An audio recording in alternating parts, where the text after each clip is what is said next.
नमस्कार, मी गौरी सूर्यवंशी. एस मराठीमध्ये आपलं स्वागत. वळूया आजच्या बातमीकडे.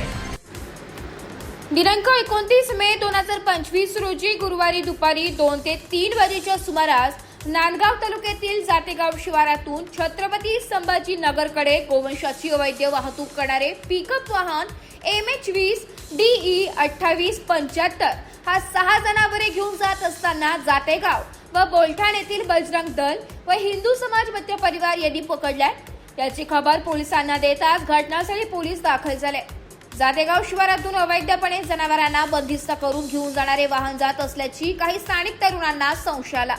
सदर घटनेची पोलिसांना माहिती मिळताच बजरंग दल व पोलीस प्रशासनाने मोठ्या शिताफीने सदर वाहन पकडले.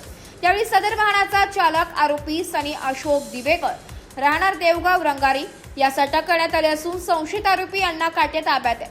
तसेच मुख्य आरोपी रईस कुरेशी राहणार देवगाव रंगारी छत्रपती संभाजीनगर हा फरार झालाय. सदर प्रकरणी 6 गोवंशाची अवैध वाहतूक करणारे वाहन ताब्यात घेऊन 2 गायी 2 वासरे व 2 गोऱ्यांची सुखरूप सुटका पोलीस व स्थानिक तरुणांनी केली. सदर घटनेबाबत गुन्हे दाखल करण्याची प्रक्रिया रात्री उशिरापर्यंत सुरू झाली. पोलीस निरीक्षक प्रीतम चौधरी यांच्या मार्गदर्शनाखाली पोलीस हवालदार भास्कर बस्ते, पोलीस शिपाई परमेश्वर श्रीखंडे अधिक तपास करीत आहे. आम्हाला जातेगावरून मध्ये माहिती मिळाली का गाया कसायला कापायला जाऊ राहिले.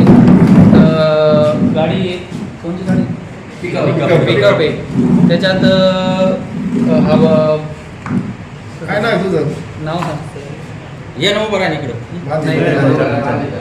तर कसायला गाया जात होत्या. तर आम्ही याला धरलंय. याला पोलीस स्टेशनला आम्ही प्रोसेस करायला आणलंय. 7-8 ढोरं आहे ते. त्याच्यात काही लहान पिल्लं आहे, 1-2 गाभण गाय आहे. तर आम्ही असं पोलीस प्रशासनाने आम्हाला मदत केली. असं आम्ही पोलीस स्टेशनला आता प्रोसेस चालू आहे आमची. एस मराठी न्यूज साठी जिल्हा प्रतिनिधी विजय बडोदे, नांदगाव. अशाच नवीन ताज्या घडामोडी जाणून घेण्यासाठी आमच्या एस मराठी न्यूज चॅनलला लाईक करा, शेअर करा, सबस्क्राईब करा आणि बेल आयकॉनला क्लिक करायला विसरू नका.